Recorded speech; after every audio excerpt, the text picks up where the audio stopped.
상쾌한 아침 원주에서 출발합니다.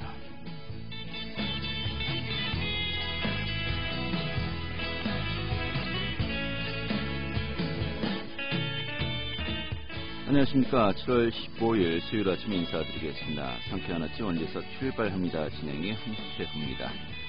자, 오늘은 비가 완전히 그쳤습니다. 전국이 흐린 날씨 보이다가 오후부터 차츰 맑아지겠는데요. 자, 이런 가운데 오늘부터 다시 날이 더워지겠습니다. 오늘 원주 낮 기온이 26도까지 오르면서 어제보다 4도가량 기온이 오르겠다고 합니다. 또 강한 자외선에도 유의하셔야겠습니다. 자, 오늘 준비한 소식 살펴보도록 하죠. 이 고등학교 1학년의 무상교육 당초 내년부터 예정되어 있습니다만 강원도 교육청에서는요, 이것을 그 반학기 앞당겨서 그러니까 그 2학기부터 실시하려다가 강원도 의회와 좀 의견 차이를 보이면서요, 좀 이 부분 어떻게 진행되고 있는지 많은 분들이 궁금해하고 있습니다. 오늘 자세하게 살펴보도록 하겠습니다.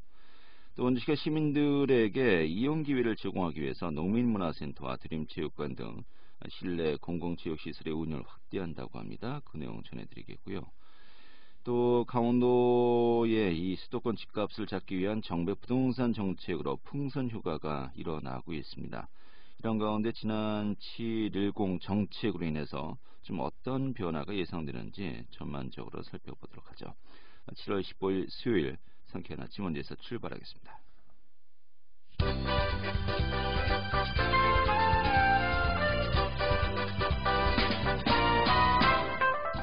오늘의 주요 뉴스입니다. 내년도 최저임금이 올해보다 1.5%가 오른 8,720원으로 결정되었습니다. 이에 따라서 내년에 임금을 올려야 하는 강원도 내 임금 근로자들은 최대 11만 3,454명으로 추산되었습니다. 이번 최저임금 인상률은 국내 최저임금 제도가 시행된 1988년 이후 32년 만에 가장 낮은 인상률을 기록하는 것입니다. 강원도가 국내 최초의 액화수소산업 규제 자유특구에 최종 지정되었습니다. 이로써 한국판 뉴딜 사업에 포함된 강원도의 대표 사업은 수소산업과 수열에너지 융복합 클러스터 사업 2개로 영동과 영서 지역에서 전략적 추진이 가능하게 되었습니다. 강원도가 도내 공공미술 프로젝트인 문화 뉴딜 사업을 추진하기로 했습니다. 이번 사업은 이 도내 예술인들의 일자리 제공 및 지역 주민 문화 향유 증진을 목적으로 하고 있습니다. 도는 국비 확보를 통해서 도내 문화예술기 일자리 666개를 창출해 이 코로나19 극복에 기여할 것으로 기대를 하고 있습니다. 오늘의 주요 뉴스였습니다.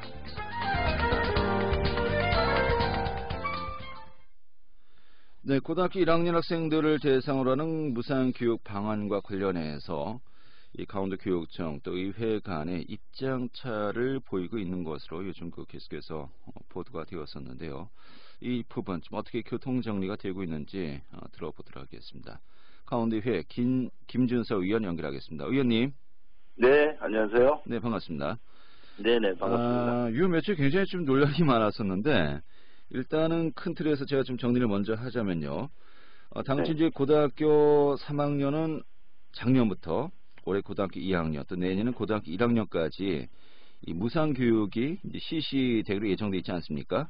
네, 그렇습니다. 그런데 네. 교육청 차원에서 고등학교 1학년의 무상교육을 앞당기자, 그래서 2학기부터 적용하겠다라고 도의회 그 예산 심의 등을 요청했었습니다만은 이 부분에 있어서 의견차를 보였다. 이 정도만 제가 러프하게 이야기하겠습니다. 네네네.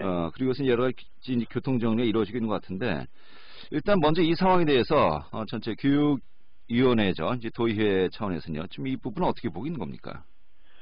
일단 그 초등등 교육 법률에 의해서 내년에는 1학년까지 이제 완전 무상교육이 실시되도록 돼 있는데 네. 그것을 이제 2학기부터가 아니라 이제 6월 소급 적용하는 것까지 해서 이제 2분기부터 네. 이제 수업료를 면제해주는 그런 조례안이었었는데요. 아, 분기별로, 예. 학기별로까지. 예, 그렇습니다. 예. 그런데 이제 그 조례가 굉장히 중요한 조례라서 네. 저희 입장에서는 이제 도민들에게 알리고 입법 예고를 통하는 그런 절차를 거쳐야 된다고 주장을 했었는데 네. 입법 예고를 거치지 않았습니다. 그래서 이것이 정말 중요한 사항일 경우에는 입법 예고를 거치지 않도록 되어 있는데 도교육청의 주장은 긴급한 상황이었다. 그리고 이제 저희는 그렇게 긴급하지 않다. 이렇게 돼서 저희가 계류를 해서 그것이 어떤 것이 맞는지 검토를 하는 그런 기간이었습니다. 그래서 그 검토 결과 어쨌든 코로나19로 학생과 학부모님들이 많은 고통 속에서 학업이 정상적으로 진행되지 않았기 때문에 긴급한 사항이다. 이렇게 저희도 인정을 하고 그래서 다시 이제 어제 재의결을 했습니다. 네. 어제 의결을 한 겁니까? 네, 어제 의결을 했습니다. 이제 오늘 본회의가 있는데요. 오늘 본회의장에서 최종 의결이 되면 이제 최종 가결이 되는 겁니다. 통과가 되는 겁니다. 그럼 이게 시행은 언제부터 되는 겁니까? 곧바로 되고요. 이것이 이제 6월부터 소급 적용하도록 조례 명시가 돼 있기 때문에 이것이 6월부는 이제 이미 납부한 곳은 이제 돈으로 다시 반환이 되고요. 그렇지 않고 일부는 또 고지서를 아직 보내지 않고 지금 스톱 정지시켜 놓은 상태입니다. 그래서 그것은 고지서를 발송 안 한 그 학부모님들한테는 고지서 발송 자체를 안 함으로써 이제 감면의 효과가 있는 것이죠. 그래서 이게 9월 추경 때 예산을 확보해서 학교의 학교 운영 지원비로 이제 지급을 하게 되면 자연스럽게 학부모님들은 이제 지금부터 돈을 안 내시는 거고요. 그다음에 이제 그 손실에 대해서 각 학교로 도교육청에서 예산을 지원하는 형식으로 이렇게 해결이 됩니다. 알겠습니다. 이게 굉장히 큰 뉴스네요. 네네, 그렇습니다. 이제 이 안이, 조례안이 오늘 본회의에서 통과가 된다면요. 뭐 큰 문제 없다면은 뭐 의견 차이가 없으니까 통과될 것으로 보고요. 그렇습니다. 네. 근데 고등학교 전학년 무상교육이 올해부터 실시되는 거로군요. 그 6개월 앞당겨서 실시가 되고요. 지금 이제 다른 시도교육청도 뭐 전남이나 제주는 다른 형식으로 이제 지원이 되고 있는데 나머지 서울이나 인천이나 세종이나 이런 데는 이제 지금 조례 발의 중이고 또는 이제 그래서 늦어도 9월까지는 이제 다른 시도교육청도 시행 예정입니다. 알겠습니다. 결국은 이게 그 고등학교 1학년까지 앞서서 무상교육을 실시하자. 이게 뭐 지금 결과적으로 보니까 교육청이나 또 도의회나 큰 틀에서는 의견차가 없었고 다만 절차상의 문제를 지적한 거였다. 지금 이렇게 보면 되겠군요. 그 정확한 말씀이십니다. 저희가 뭐 거기에 대해서 반대하는 의원님들은 한 분도 안 계셨고요. 대신에 그 저희 의회에서는 어떤 절차적 민주주의 굉장히 중요하기 때문에 그 절차가 제대로 이행됐는지 안 했는지에 대해서 저희가 검토할 시간이 필요했고 저희가 만약에 반대한다 그러면 부결을 시키지 계류를 시키지는 않거든요. 그렇게 이해해 주시면 될 것 같습니다. 이제 결과만 놓고 얘기하겠습니다. 뭐 절차상 뭐 어떤 부분이 서로가 좀 약간 의견차가 있었다라는 것이 이제 또 과거 일이니까요. 그런데 문제는 예산 문제 아니겠습니까? 내년으로 예정돼 있었는데 올해부터 시행된다면요. 예산이 더 추가로 이제 소요되는 거 아니겠습니까? 어느 정도가 더 소요되는 겁니까? 한 103억 정도 더 소요가 될 것 같고요. 내년부터 이제 실시가 될 경우에는 이제 정부랑 도교육청이랑 분담해서 이제 내게 됩니다. 그런데 이제 올해 시행되면 도교육청 예산 전체로 이제 전체 예산을 도교육청 부담으로 해야 되거든요. 그렇기 때문에 거기에 들어가는 예산이 한 103억 정도 돼서 사실은 이제 그 부분에 대해서도 지금 이제 굉장히 재정 상황이 안 좋기 때문에 그런 부분도 지적이 됐었는데 충분히 예산을 검토해 본 결과 그 정도는 가능하다. 그리고 이제 교육청에 지금 교육 안정화 기금이 한 2,500억 정도 적립된 게 있거든요. 그런 기금은 이제 지금과 같은 이제 재난 상황에서 쓸 수 있도록 되어 있습니다. 그래서 충분히 활용이 가능하다라고 판단을 해서 예산 문제는 문제가 없는 것으로 그렇게 판단을 했습니다. 그 정도 여력은 충분한 것으로 검토되었다라고 보면 되겠군요. 알겠습니다. 이 처음에 이제 보도가 될 때는 이 예산을 뭐 일단은 그 어차피 내년부터 국비 지원 받으면서 이루어질 수 있는데 뭐 앞당기냐 차라리 이 재난 지원금 형식으로 네. 지금 이제 좀 어려운 학생들이나 또 가구들이 있지 않겠습니까? 네네. 이런 가구나 학생들에게 먼저 지원하는 것을 검토해 보자라는 것이 도의회의 입장인 것으로 알려졌거든요. 네네. 이 부분은 어떻게 정리가 되었습니까? 그래서 이제 저희가 어쨌든 좀 저희가 계류시킨 거에 대해서 도교육청이 굉장히 다음날 보도자료를 내면서 잘못된 정보를 도민들한테 전달한 부분이 있었습니다. 저희가 한마디로 얘기해서 도의회가 발목 잡기를 하고 있다. 예. 그래서 저희가 거기에 대해서 좀 해명을 듣기 위해서 부교육감님의 이제 출석을 요구했고요. 그래서 그 자리에서 이제 저희가 대화를 나누고 토론을 했습니다. 그래서 저희가 공고사항으로 3가지를 했는데요. 그 중에 하나가 미집행된 급식비가 있습니다. 아이들이 이제 학교에 가서 급식을 못하니까 남은 돈이 있지 않습니까? 그래서 그것을 활용해서 교육재난지원금의 재원으로 써달라라고 권고를 했는데 마침 거기에 대해서 이제 교육감님 이하 이제 도교육청 관계자들이 논의를 해서 그러면 검토해서 지급하겠다 이런 답을 줬습니다. 그래서 그 부분도 아마 올해 안에 다 지급되는 것으로 이제 지금 추진이 되고 있습니다. 뭐 구체적인 지원 대상이라든지 또 방식이라든지 이런 부분들은 어느 정도 정리가 된 게 있습니까? 네, 그렇습니다. 지금 저희가 도내 이제 초중고 학생들 한 15만 명 정도가 대상이 되고요. 애초에는 이제 1인당 10만 원 정도 이렇게 생각을 했었는데 모든 학생들에게입니까? 아니면 모든 학생입니다. 모든 학생들에게. 학생 1인당 10만 원 정도 생각했는데 지금 미집행된 급식비로 저번에 꾸러미가 한 차례 전체 학생들한테 지급이 됐습니다. 꾸러미가 이미 지급되었죠. 그게 한 5만 5천 원 정도 되는데요. 그래서 이제 나머지 시군과 도와 분담된 것들이 협의가 된다 그러면 한 6만 5천 원 정도 1인당 돌아가게 돼 있습니다. 그래서 시군과 도와 이제 협의 상황에 따라서 조금 다르지만 최소한 한 5만 원에서 6만 원 정도는 지급될 수 있다 이렇게 보고 있습니다. 그럼 이것도 하반기에 좀 지급될 예정이다 이렇게 보면 되겠군요. 네, 빠르면 9월 추경 때 예산을 올려서 이제 지급될 수도 있고요. 아니면 늦게 되면 이제 12월 정리 추경에서 지급될 수 있습니다. 그러니까 늦어도 올해 안에는 지급될 예정이다 이렇게 보시면 될 것 같습니다. 이거는 또 15만 명에게 5만 원에서 이제 10만 원 사이가 될 것 같은데요. 금액이 또 상당할 것 같은데요. 그게 96억이 남거든요. 상반기에만. 그래서 이거는 정상적인 학교 생활이 이루어졌다 그러면 당연히 아이들한테 돌아가야 될 몫이잖아요. 그래서 이것은 아이들한테 다시 돌려주는 게 맞다. 그래서 이제 저희가 그렇게 재난지원금식으로 돌려주는 것이고요. 지금 울산이나 부산이나 세종이나 제주나 이런 곳도 그런 식으로 아이들한테 다 돌려주는 것으로 결정이 돼서 집행이 되고 있습니다. 그렇군요. 알겠습니다. 다시 한번 정리하겠습니다. 어제 고등학교 1학년 학생들까지 포함하는 무상교육 관련된 조례안이 교육위원회를 통과했고요. 이제 오늘 본회의에서 이제 이것이 표결될 예정인 겁니까? 표결까지는 아니고요. 전체 의원님들이 여기에 대해서 크게 논란이 없기 때문에 아마 그냥 원안 가결될 것으로 보고 있습니다. 원안 가결. 그러니까 오늘 아무튼 표결이 이루어지는 거죠. 바로 시행이 될 것 같습니다. 시행 날짜도 정해져 있고요. 이제 6월 분부터 6월까지 이제 지금 7월이니까 6월부터 이제 소급 적용해서 이제 면제하는 것으로 이렇게 추진이 됩니다. 알겠습니다. 어떻게 결론이 잘 났네요. 네, 그렇습니다. 도민 여러분들이 관심을 많이 가져주셔서 잘 해결이 된 것 같습니다. 알겠습니다.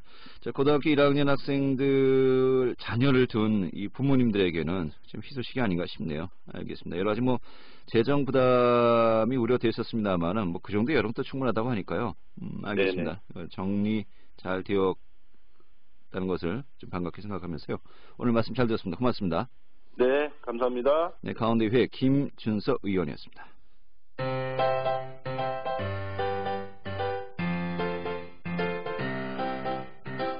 KBS 원주방송국이 유튜브 다시 듣기 서비스를 실시합니다. 매일 아침 강원 영서남부권의 뉴스와 정보를 전해드리는 상쾌한 아침 원주에서 출발합니다는 KBS 원주 라디오 유튜브 채널을 통해 다시 들을 수 있습니다.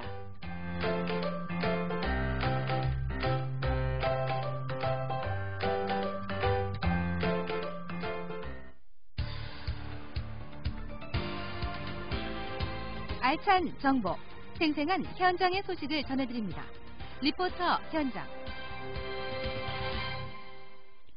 네, 원주시 실내 공공체육시설들이요, 그동안에 코로나19로 인해서 운영이 축소되거나 중단되었었죠. 이런 가운데 실내체육시설이죠. 원주 농민문화체육센터 또 드림체육관이 지난 7일부터 이 직장인들도 이용이 가능하도록 새벽 시간대와 또 저녁 시간대를 확대해서 운영하고 있다고 합니다. 오늘 소개해드리도록 하죠.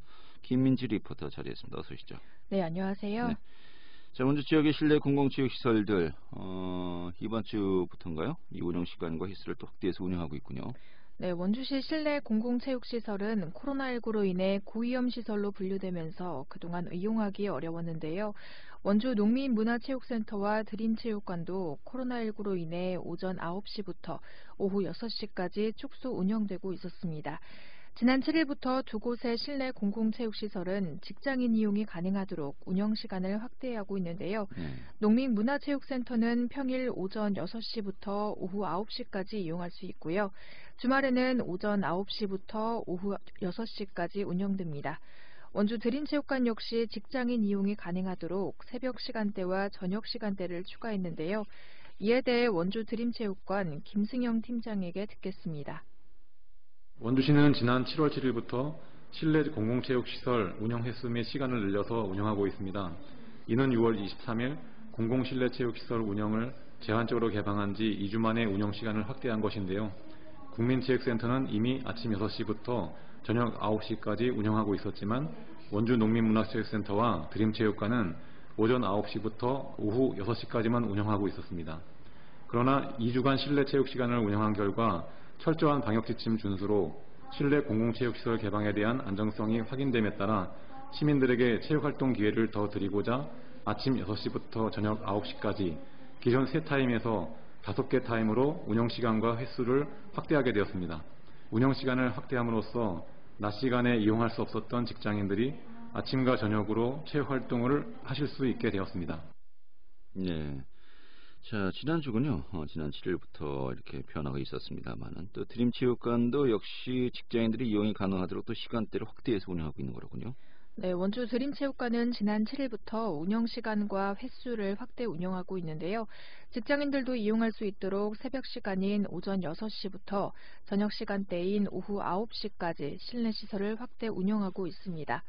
코로나19 확산을 예방하기 위해 모든 시설을 이용하기 전에는 반드시 마스크를 착용하고 이용자 명단을 작성하도록 돼 있고요. 수영장과 헬스장은 20여 명의 인원을 제한으로 하고 선착순 입장으로 하도록 돼 있습니다. 실내 시설이기 때문에 코로나19 확산 예방을 위해 거리 두기를 지키기 위한 인원 제한을 둔 것인데요. 또한 수영 강습은 코로나19 사태를 지켜본 뒤 정식 개관하게 되면 이후 운영을 재개할 방침입니다. 원주 드림체육관을 이용하는 사람 가운데 운영시간이 확대되기 전까지는 좀처럼 체육시설을 이용하기 어려웠다고 했는데요. 자세한 이야기 원주 드림체육관을 이용하는 시민에게 듣겠습니다. 그전에는 뭐 사설이건 여기 공적인 체육시설이건 운동하는 것 자체가 약간 나라에 해 끼치는 것 같고 그런 분위기였는데 요즘에는 또 원주시 같은 경우에는 공적인 체육시설을 열어줘가지고 기분도 한결 가벼운 기분으로 운동할 수도 있고 그전에 9시부터 할 때보다 6시에서 또 밤 9시까지 시간을 늘려줘가지고 운동하기도 한결 편하고 좋은 것 같아요. 네, 저 원주 국민체육센터도 역시 운영 시간을 확대해서 운영하고 있습니다만은 가장 또 기본적인 전제 조건이 이 방역 지침을 우리 모두가 함께 또 지킬 수 있도록 노력해야 된다는 거예요. 바로 이 부분이 아닌가 싶네요. 네, 원주 국민체육센터도 운영시간을 확대해 운영하고 있는데요. 평일 오전 6시부터 오후 9시까지 이용할 수 있고요.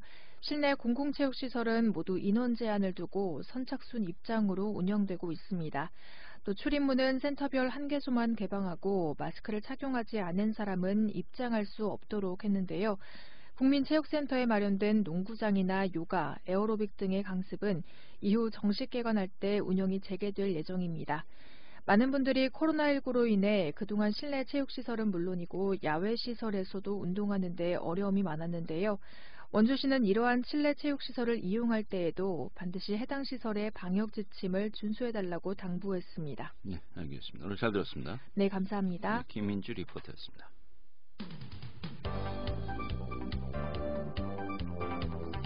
생생한 현장, 유익한 생활 정보를 전해드리겠습니다. KBS 원주라디오 상쾌한 아침 원주에서 출발합니다를 함께하고 있습니다. 네, 최근에 정부의 부동산 정책이 강화되면서 그 풍선 휴가로 강원도 내 부동산, 특히 이제 신규 아파트를 중심으로 좀 여러 가지 좀 폭등을 하는 것이 아니냐 이런 또 우려들이 나오고 있습니다. 좀 전반적으로 부동산 시장 현황 살펴보도록 하겠습니다. 한국공인중개사협회 최경순 원주시 지회장 연결하겠습니다. 지회장님. 네, 안녕하세요. 네, 반갑습니다. 네. 저희가 지난번에 우리 그 회장님 연결해서 이 미분양 관리 지역에서 이제 해제되었을 때 어떤 변화가 있느냐 이것을 중심으로 이제 여쭤봤었습니다만은. 네. 예. 근데 미분양에서 이제 해제가 된 것이 결정적으로 신규 아파트들이 갑자기 다 이제 분양이 완료가 되었거든요. 네. 사실 이제 몇 달 동안에 몇천 세대가 갑자기 이제 분양이 되었는데 이게 상당수가 이제 외지인들이 좀 매입한 것으로 저희가 잘 알고 있지 않습니까? 예, 맞습니다. 이게 그 정부의 수도권 부동산 정책의 강화, 그 풍선 효과의 영향이다. 좀 이렇게 보고 계십니까? 어떻게 보고 있습니까? 예, 맞습니다. 풍선 효과로 봤었고요. 예. 더구나 저번 5월달에 발표한 정부 정책에서 수도권과 광역시까지 그 분양권 매수를 하게 되면 입주할 때까지 전매를 못하게 돼 있어요. 전매 금지가 나오면서 도리어 원주는 그 규제 대상에서 벗어나니까 엄청 많이 몰렸습니다. 예. 그리고 그 사람들이 분양권 전매를 하면서 또 와서 보니 뭐 교통도 좋고 원주 어떤 그런 효과 때문에 갭 투자까지도 해서 되게 활기 있었거든요. 거래가 많았어요. 주택 같은 경우. 근데 이번 710 대책 발표되면서 그분들이 지금 다 빠지고 있는 상황이에요. 뭐 대체로라고 얘기를 해야 되겠지만 지금은 당연히 눈치 보기 정도까지는 있는데요. 당장에 우리가 뭐 예를 들어 포스코 명의 변경하러 가보면 예전에는 바빴어요. 또 얼마 전에 가보니까 뭐 한 테이블밖에 없더라고요. 그만큼 이 사람들이 지금 움츠려 들어있는 상태고 더구나 취득세율이 앞으로 다주택자들 12%까지 오르잖아요. 예, 최악의 경우 그렇게 되더군요. 최악이, 뭐 3주택 이상이면 그렇고 양도세도 마찬가지로 그렇기 때문에 이분들이 갭 투자라든가 분양권 투자는 더 이상 하지 않을 것 같아서 원주는 참 오랜만에 좀 활기를 띠다가 다시 좀 얼어붙지 않을까 하는 어려움이 있을 것 같아요. 이걸 뭐 옳고 그름을 저희가 이야기하지 않겠습니다. 좀 현황만 좀 살펴보는 정도라죠 오늘. 네, 알겠습니다. 네. 정리를 한다면요. 사실 미분양 관리 지역으로 이제 신규 아파트가 이제 몇천 가구 정도가 계속해서 미분양 남아 있다가 아마 작년 말부터 올해 초 사이에 이게 다 해소가 된 거였죠. 예, 맞아요. 그래서 분양권 전매가 계속해서 또 물밑에서 이루어지다가 지난번 710 대책 이후로 이것이 좀 뜸해졌다. 좀 약간 맞아요. 멈춰졌다 이렇게 좀 보면 되겠군요. 네. 예, 지금 또 추이를 관망하는 것으로 이제 볼 수도 있을 것 같은데. 근데 문제는 이게 단순히 분양권을 뭐 사고 파는 정도가 아니라 뭐 피라고 하죠. 뭐 그 웃돈을 주고서 계속해서 또 거래가 뭐 상당수 이루어졌다면서 실제로 어땠습니까? 현황이? 프리미엄이 피라고 하는 프리미엄이 사실은 뭐 매도자 입장에서는 사실은 1억 2천까지 호가를 불렀고요. 실제 거래되는 거는 물론 단지별로 좀 달라요. 근데 최고 인기 있는 4단지 같은 경우는 제가 한 거는 5,800까지는 했고요. 그 이상 한 부동산도 있다고 얘기는 들었습니다. 아니 이게 프리미엄을 이렇게 주고 산 건데 우리 그 원주 시민들 원래 이제 실소유자들은 좀 이해가 안 가요. 맞아요. 사실 좀 비싸다고 해서 뭐 1년, 2년 가까이 이것을 분양을 받지 않았던 거였지 않습니까? 맞습니다. 그런데 갑자기 분양이 완료되면서 거기다 프리미엄까지 주고 산다. 맞아요. 좀 일반 실수요자 입장에서는 좀 이해하기 어려운 또 그런 상황이었던 것 같은데요. 실수요자들 입장에서는 일단 분양가 자체도 높았기 때문에 당연히 뭐 미분양은 당연한 거다라고 기다리고 있었던 입장이었고요. 근데 뭐 유동성이 풍부한 사람들이 몰리면서 더구나 서울 집값 때문에 이분들이 풍선 효과 때문에 내려온 게 많아요. 작년 10월부터 시작해서 네. 올해 초까지 거의 분양은 끝났었고요. 이 분양권 전매가 지금도 우리 실수요자 원주 사람도 물론 있어요. 네. 있기는 있는데 거의 태반 이상이 외지인들 투자들이기 때문에 이분들끼리의 전매도 되게 많습니다. 네. 원주 사람이 들어가는 경우보다는 외지인들 자체적으로 거래되는 부분도 좀 많은 편이에요. 알겠습니다. 그런 가운데 710 대책이 발표되면서 지금 현재 흐름을 좀 지켜볼 수밖에 없는 상황이고 이 거래는 거의 뭐 동결될 수밖에 없는 것으로 이제 제가 이해를 하면 되겠습니다만. 자, 그러면은 이 외부 부동산에 대한 이제 투자 자금이 유입되고 있다라는 이제 보는 것은 이제 정확한데 맞는데 그 신규 아파트 외에 기존의 아파트들이나 기존 주택 뭐 일반 또 토지들이 있지 않겠습니까? 네. 이런 쪽으로는 뭐 아직 큰 뭐 변화는 없는 겁니까? 예, 지금 뭐 원주 같은 경우는 외지 투자인들이 왔던 경우에 한해서 그러니까 뭐 신축 아파트라든가 뭐 갭 투자한 아파트 위주로만 거래가 좀 많았었고요. 예. 나머지 구축이라든가 이런 경우는 실수요자들 위주로 움직이다 보니까 눈에 띄게 큰 변화는 없었습니다. 어떻게 보면은 원주 시민들의 어떤 투자가 좀 정상적이었는데. 그럼요. 예. 이 부분은 아무튼 저희가 뭐 옳고 그러면 오늘 논하는 게 아니니까 네, 추세만 보자는 거였으니까요. 네. 향후에 좀 원주 부동산 전망, 이 710 대책 뭐 사실 입법 과정도 남아 있고요. 이게 여러 가지 정말 실제로 현실화가 얼마나 될 것인가 하는 부분 아니겠습니까? 예, 맞습니다. 그런데 정부의 의지는 굉장히 강하고요. 또 뭐 국회에서도 사실 이 부분은 계속 협조 체제로 갈 것 같으니까요. 좀 이런 흐름 계속 된다라고 봐야 될까요? 어떻습니까? 지금은 사실은 국민들의 저항은 좀 많은 편이에요. 네.